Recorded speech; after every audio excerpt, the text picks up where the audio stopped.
Hello my dear friend, welcome to my YouTube channel. हमारे YouTube channel में आप सभी लोगों का स्वागत है। हम यह चाहेंगे कि आप इस वीडियो पर शुरू से अंत तक बने रहें और इसे ध्यान से देखें। आइए आपको आज हम फिजिक्स में पढ़ाते हैं आवर्तकाल। आवर्तकाल क्या है? यानी दोलन करने वाली वस्तु एक दोलन पूरे करने में जितना समय लेती है उस समय को उस वस्तु का आवर्तकाल कहते हैं। दोलन करने वाली वस्तु, जैसे मान लीजिए झूला झूलते हैं, एक बार गए, एक बार आए, फिर एक बार वहाँ आए, यानी दोलन करने वाली कोई यह दोलन करने वाली वस्तु है। यहाँ से दोलन शुरू की और फिर यहाँ गई और फिर यहाँ से शुरू की, यहाँ गई, फिर यहाँ गई, फिर यहाँ आई, यानी एक दोलन। अथवा यहाँ से शुरू की तो यहाँ गई और यहाँ आई। इस समय में जितना, इस कार्य में जितना समय लिया गया उसी को हम कहते हैं आवर्तकाल। हम घड़ी की पेंडुलम की सुई देखते हैं, घड़ी की पेंडुलम की सुई यहाँ से यहाँ जाती है और यहाँ फिर आ जाती है। जितना समय लगता है उसे उस पेंडुलम का आवर्तकाल कहते हैं। इस प्रकार हम यह कह सकते हैं कि यदि कोई कंपित वस्तु या कंपन करने वाली वस्तु या दोलन करने वाली वस्तु एक दोलन पूरे करने में जितना समय लेता है उसे उस वस्तु का आवर्त काल कहते हैं। और इसे हम कैपिटल टी से निरूपित करते हैं। इसे टी से निरूपित करते हैं। इसे हम टी से निरूपित करते हैं, कैपिटल टी से निरूपित करते हैं। अब मात्रक की तरफ आए तो चूंकि समय है तो समय का मात्रक होता है सेकंड, इसका मात्रक होता है सेकंड। तो आवर्तकाल के विषय में हम जाने कि दोलन करने वाली वस्तु या कोई कंपित वस्तु एक दोलन पूरे करने में जितना समय लेती है उस वस्तु का हम आवर्तकाल कहते हैं। अब आइए हम आपको बताते हैं आवृत्ति। आवृत्ति क्या है? तो आवृत्ति देखें, जिसको हम इंग्लिश में कहते हैं फ्रीक्वेंसी। आवृत्ति, आवृत्ति प्रति सेकंड किए गए कंपनों की संख्या आवृत्ति कहलाती है। यानी एक सेकंड में कितना कंपन किया जा रहा है, तो प्रति सेकंड किए गए कंपनों की संख्या को हम आवृत्ति कहते हैं। मान लीजिए आवृत्ति की परिभाषा हम ऐसे देंगे कि प्रति सेकंड किए गए कंपनों की संख्या आवृत्ति कहलाती है। या हम ऐसे कह लें कि किसी दोलन करने वाली वस्तु द्वारा एक सेकंड में किए गए दोलनों की संख्या उस वस्तु की आवृत्ति कहलाती है। इसका मात्रक होता है प्रति सेकंड, इसका मात्रक प्रति सेकंड या हर्ट्ज होता है। आवृत्ति का मात्रक प्रति सेकंड होता है अथवा हर्ट्ज होता है। अब आइए, यदि हम देखेंगे कि माना कोई दोलन करने वाली वस्तु की आवृत्ति n हर्ट्ज है और आवर्तकाल t है। माना, आप ध्यान देंगे, माना किसी दोलन करने वाली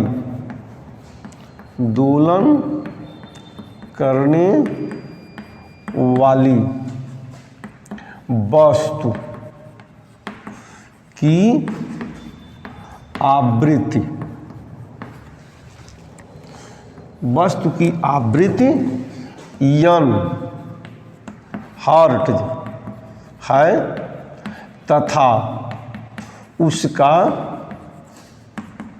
आवर्तकाल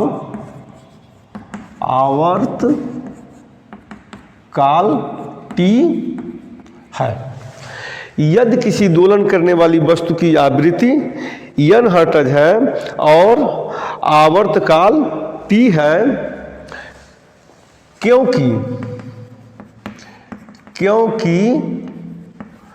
वस्तु 1 सेकंड में n दोलन करती है,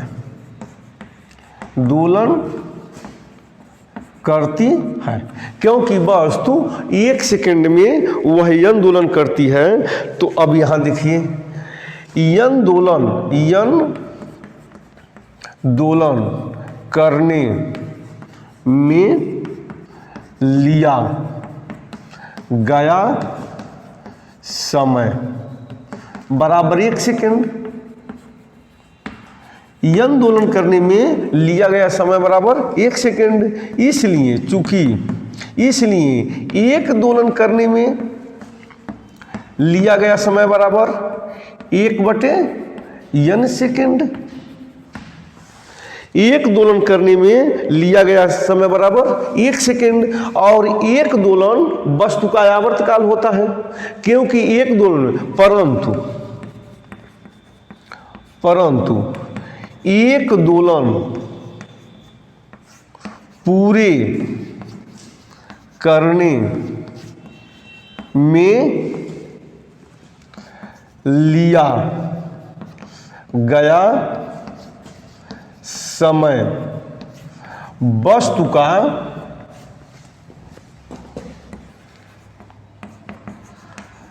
आवर्तकाल होता है। वस्तु का आवर्तकाल होता है, तो यहाँ देखेंगे वस्तु का आवर्तकाल t है, तो एक दोलन में लिया गया समय यानी आवर्तकाल होता है, तो t बराबर 1/n। तो हम देखेंगे t बराबर 1/n। अब आगे देखते हैं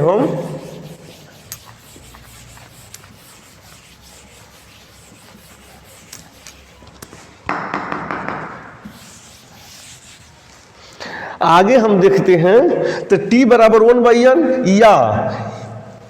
या हम ऐसे लिख सकते हैं n बराबर 1/t। इसको यहाँ लिख दिए, इसको यहाँ लिख दिए, या n गुणे t इक्वल टू 1। यह हमारा सूत्र हो गया। हम देखेंगे n गुणे t इक्वल टू 1 अर्थात आवृत्ति गुणे आवर्तकाल इक्वल टू 1। यह हमारा आवृत्ति और आवर्तकाल में संबंध है। तो इस सूत्र के माध्यम से हम किसी वस्तु की आवृत्ति भी निकाल सकते हैं, आवर्तकाल भी निकाल सकते हैं, अथवा उनमें संबंध भी ज्ञात कर सकते हैं। तो आइए अब हम इस पर कुछ आपको न्यूमेरिकल बता दें, समझेंगे हम लोग ध्यान से। पहला, एक वस्तु की आवर्तकाल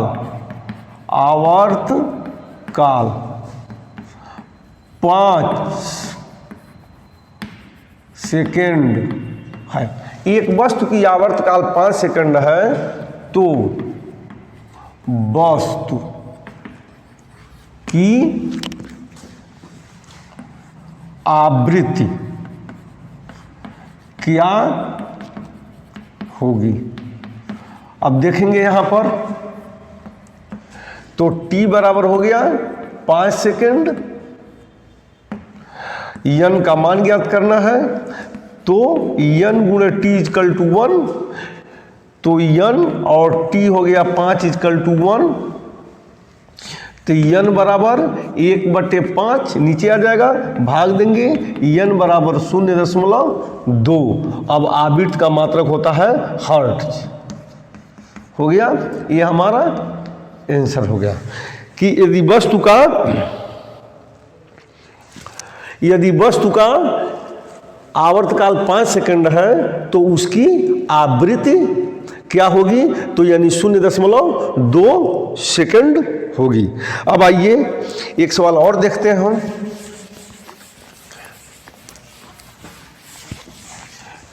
एक सवाल और देखते हैं। एक सरल लोलक 10 सेकंड में, दूसरा सवाल है, एक सरल लोलक 10 सेकंड में, एक सरल लोलक 10 सेकंड में 20 दोलन पूरा करता है। 20 दोलन पूरा करता। एक सरल लोलक 10 सेकंड में 20 दोलन पूरा करता है, तो दोलनों की आवृत्ति तथा आवर्तकाल ज्ञात कीजिए। तो दोलनों की आवृत्ति तथा आवर्तकाल ज्ञात कीजिए। अब यहां देखेंगे यन ज्ञात करना है और टी ज्ञात करना है। तो एक सरल लोलक 10 सेकंड में, यानी टी बराबर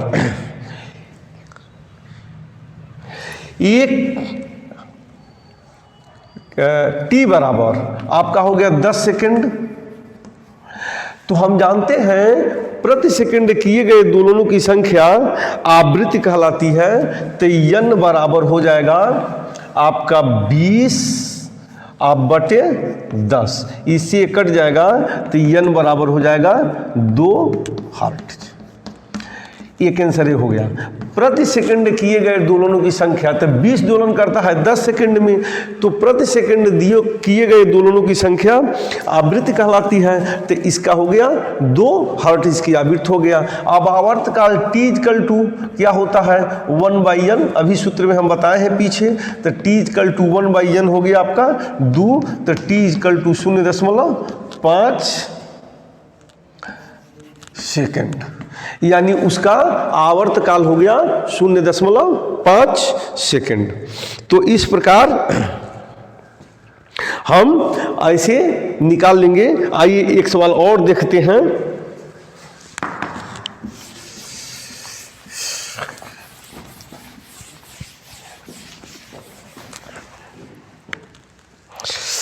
एक स्वरित्र का आवर्तकाल, तीसरा है, एक स्वरित्र का आवर्तकाल 1/256 सेकंड है। स्वरित्र के आवृत्ति ज्ञात कीजिए। स्वरित्र की आवृत्ति ज्ञात कीजिए। अब देखिए आपका T हो गया 1/256 सेकंड। यन का मान ज्ञात करना है, तो यन = 1/t, अभी सूत्र में समझाया गया है। तो यन बराबर 1 यहाँ हो गया और T 1/256 यह ऊपर चला जाएगा। तो यन = 1 × 256/1, 1 में गुणा करेंगे तो वही होगा, भाग देंगे तो वही होगा। मन करते 1 से 1 काट दीजिए, चाहे गुणा कर दीजिए। तो यन बराबर होगा 256/1 बराबर 256 हर्ट्ज। स्वरित्र की आवृत्ति हो गई 256 हर्ट्ज। इस प्रकार हम आवृत्ति और आवर्तकाल के विषय में आपको समझा दिए। आप इसको ध्यान से पढ़ें, ध्वनि चैप्टर का है, इसे देखें और उस पर आधारित सवाल लगाएं। अक्सर सवाल परीक्षा में पूछे जाते हैं, परीक्षा के लिए भी उपयोगी हैं, अन्य प्रतियोगी परीक्षाओं के लिए भी उपयोगी हैं। और इस वीडियो को शुरू से देखें, लास्ट तक देखें, समझें। अगर वीडियो में किसी प्रकार की गलती हो तो कमेंट बॉक्स में कमेंट करना न भूलें। अगर हमारे चैनल को सब्सक्राइब नहीं किए हैं तो सब्सक्राइब करें। अगर वीडियो को लाइक नहीं किए हैं तो एक लाइक तो हमारा बनता है ना, तो एक लाइक आप ज़रूर कीजिए। और गलतियों को कमेंट बॉक्स में कमेंट करना न भूलिए, ताकि अगले वीडियो में इस पर सुधार किया जा सके। Thank you.